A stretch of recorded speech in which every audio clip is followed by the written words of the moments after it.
নমস্কার বন্ধুরা, আমি আপনাদের বন্ধু ডক্টর শ্রী সুব্রত। শ্রী সুব্রত অ্যাস্ট্রোলজিক্যাল কনসালটেন্সির পক্ষ থেকে আপনাদের জানাই শুভেচ্ছা। সম্পূর্ণ বিজ্ঞান ভিত্তিক ও শাস্ত্রসম্মত জ্যোতিষ আলোচনা শুনতে ও দেখতে এবং মনস্তাত্ত্বিক পরামর্শ পেতে আমার চ্যানেলটি সাবস্ক্রাইব করুন।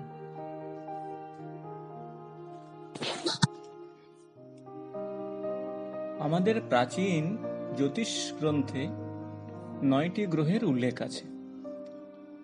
রবি, চন্দ্র, মঙ্গল, বুধ, বৃহস্পতি, শুক্র, শনি, রাহু এবং কেতু।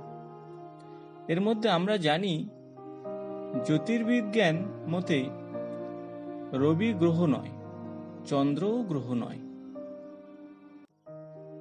রবি একটি নক্ষত্র আর চন্দ্র উপগ্রহ।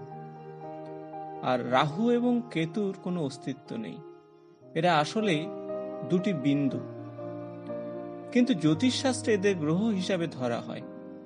পরবর্তীকালেও বর্তমান যুগের কিছু জ্যোতিষী ইন্দ্র বা প্রজাপতি অর্থাৎ ইউরেনাস অথবা হার্সেল, বরুণ মানে নেপচুন এবং রুদ্র অর্থাৎ প্লুটো নামের আরো 3টি গ্রহকেও কুণ্ডলিতে বিচারের জন্য ব্যবহার করা হয়েছে। এদেরকে বলা হয়, বন্ধুরা মনে রাখতে হবে যে কোনো জাতকের রাশিচক্রের সব গ্রহ ও লগ্নের মূল অবস্থান জন্ম সময়ে তার সমস্ত জীবনের জন্য নির্দিষ্ট হয়ে থাকে। এই জীবনে তার আর পরিবর্তন করা সম্ভব নয়। তবে সমস্ত গ্রহই সময়ের সঙ্গে সঙ্গে ঘুরে চলেছে, কাজেই তাদের অবস্থান পরিবর্তন হয়েই চলেছে। রাহু ও কেতু ছাড়া সব গ্রহই রাশিচক্রের ঘড়ির কাঁটার বিপরীত দিকে অর্থাৎ অ্যান্টি ক্লকওয়াইজ ঘোরে। এর মধ্যে মঙ্গল, বুধ, বৃহস্পতি, শুক্র এবং শনি কোনো কোনো অবস্থায় কিছু সময় ঘড়ির কাঁটার দিকে অর্থাৎ ক্লকওয়াইজ ঘোরে বলে মনে হয়। এই গতিকে বলা হয় বক্রগতি বা রেট্রোগ্রেড মোশন।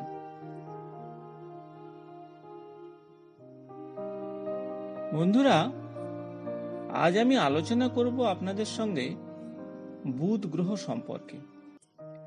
সৌরজগতের সব থেকে ছোট গ্রহ বুধ। বুধ বুদ্ধির কারক গ্রহ।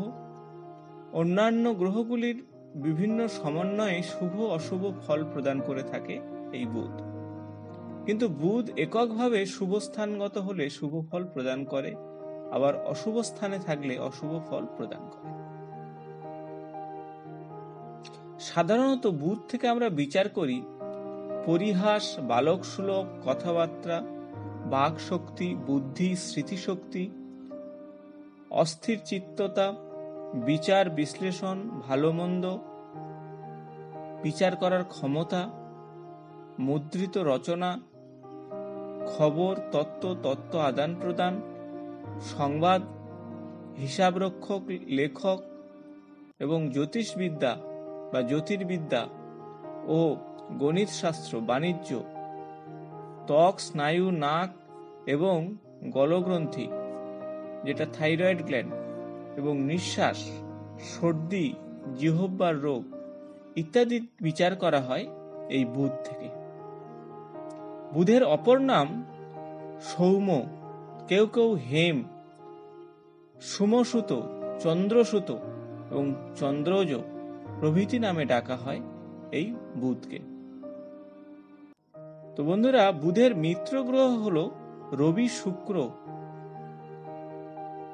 আর সম অর্থাৎ শত্রু নয় এবং মিত্রও নয়, তা হলো বৃহস্পতি, মঙ্গল, শনি, কিন্তু চন্দ্রের সঙ্গে সম্পর্কটা ভালো নয়।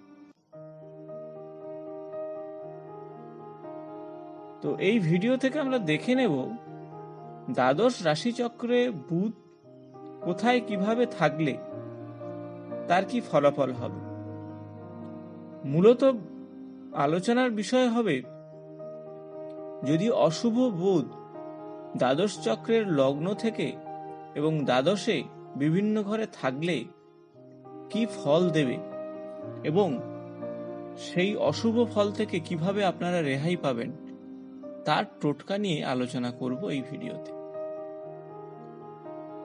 তো একেবারেই প্রথমে আসব, যদি বুধ আপনার জন্মকুণ্ডলীর লগ্নে পীড়িত থাকে। তো এখন এই পীড়িত কথাটা বললাম, তো পীড়িত মানে যদি ওই বুধ গ্রহটি ভালোভাবে না থাকে, অর্থাৎ কোনো অশুভ গ্রহ দৃষ্টি দেয় বা যুক্ত হয়, বা অশুভ নক্ষত্রে যদি অবস্থান করে ওই বুধ, তাহলে বলে মনে করা হয়। তো বন্ধুরা, দেখা যাক, যদি বুধ লগ্নে পীড়িত অবস্থায় বসে তাহলে কি করবেন। যে কোনো সবুজ বস্তু থেকে দূরে থাকুন। বুধবার দিন মদ, মাংস, ডিম এগুলো ভক্ষণ করবেন না। যদি ব্যবসা করেন তবে স্থায়ী ব্যবসা করুন। তো এই তিনটে বিষয় মনে রাখবেন যাদের লগ্নে বুধ পীড়িত অবস্থায় আছে।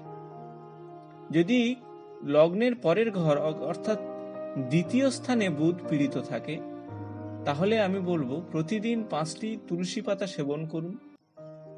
নিজের শালিকার সঙ্গে কোনো রকম মন্দ আলোচনা করবেন না। পায়রা, ছাগল, মুরগি ইত্যাদি ঘর থেকে দূরে সরিয়ে দিন, মানে এগুলো ঘরে পুষবেন না।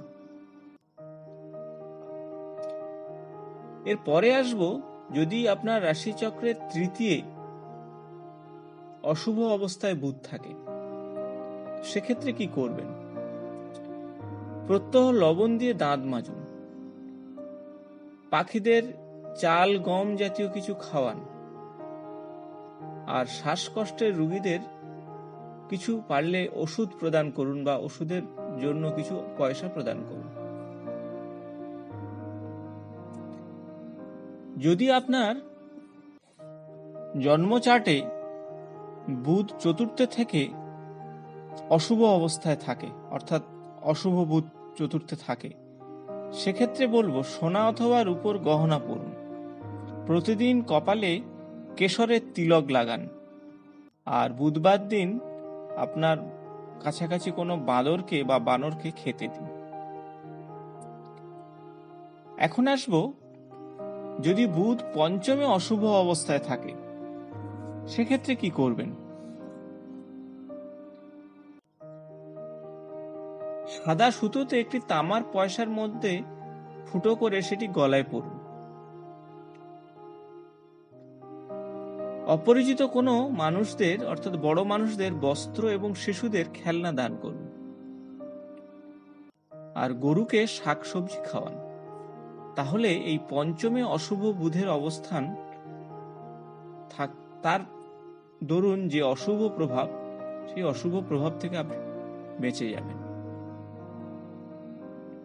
এখন আসবো ষষ্ঠ স্থানে, অর্থাৎ কোন রাশি চক্রে যদি ষষ্ঠ স্থানে বুধ অশুভ অবস্থায় থাকে, তাহলে কি করবেন। একটি রূপোর আংটি কোনো বিবাহিত মহিলাকে উপহার দিন। কোনো শুভ কাজে কাজ করার আগে নিজের কন্যাকে বা বোনকে সঙ্গে নিয়ে যান। একটি বোতলে গঙ্গা জল ভরে তা কোনো চাষযোগ্য জমিতে পুঁতে দিন। এরপরে আসবো সপ্তম স্থানে, অর্থাৎ সপ্তম স্থানে যদি বুধ অশুভ অবস্থায় থাকে, তাহলে কি করবেন। সেক্ষেত্রে বলবো শেয়ারের কোনো ব্যবসাতে আপনি যুক্ত থাকবেন না, অর্থাৎ এই ধরনের ব্যবসা করবেন না। নারীদেরকে সম্মান করুন। কখনো ভিখারিকে পয়সা দেবেন না, খাবার কিনে দিন, ভুলেও পয়সা দেবেন না। এখন আসবো অষ্টমে যদি বুধ অশুভ অবস্থায় থাকে, তাহলে মাটির পাত্রে মধু দিয়ে তাকে মাটিতে পুঁতে দিন। একটি পাত্রে দুধ বা বৃষ্টির জল ছাদে রেখে দিন। আর পারলে কোনো মহিলাকে নাকের নথ উপহার দিন। এখন আসবো নবমে যদি বুধ অশুভ থাকে, সেক্ষেত্রে সবুজ বর্ণকে উপেক্ষা করুন। কোনো ধর্মীয় স্থানে মাশরুম দান করতে পারেন।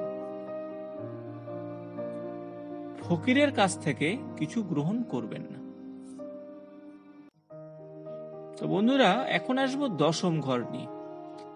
দশমে বুধ যদি অশুভ অবস্থায় থাকে তাহলে সেক্ষেত্রে বলবো মাছ, মাংস, ডিম এগুলো খাবেন না। ধর্মীয় স্থানে চাল বা দুধ দান করুন। একাদশ স্থানে বুধ যদি অশুভ থাকে সেক্ষেত্রে পান্না বা সবুজ বর্ণ বর্জন করুন। তামার আংটি ধারণ করুন। বিধবা বোন বা পিসিকে বাড়িতে রাখবেন না।